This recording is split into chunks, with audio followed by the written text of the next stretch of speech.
Hello guys, সান্তার video নিয়ে চলে এসেছি আপনাদের সামনে। দেখুন, আমাদের রেস্কিউ ডিপার্টমেন্ট চলে এসেছে।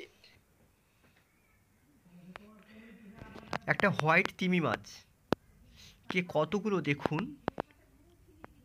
এরা কী হবে বলুন তো? এই পোকাগুলো হচ্ছে তিমি মাছের শরীরের সাথে লেগে থাকে।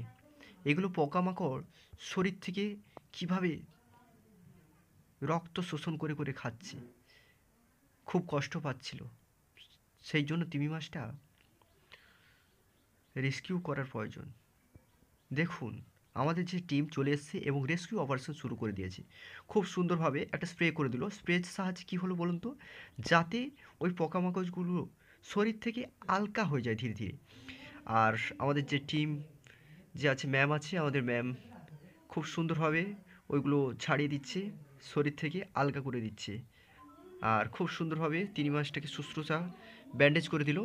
ব্যান্ডেজের পরে এরপর কি করবে বলুন তো? এরপর এদেরকে নদীতে ছেড়ে দেওয়া হবে। ধন্যবাদ আমাদের সবাই, টিমের সবাইকে। আর ভিডিওটা যেই শ্যুট করেছে তাদেরকেও ধন্যবাদ। আমি সম্পূর্ণ এটা আমার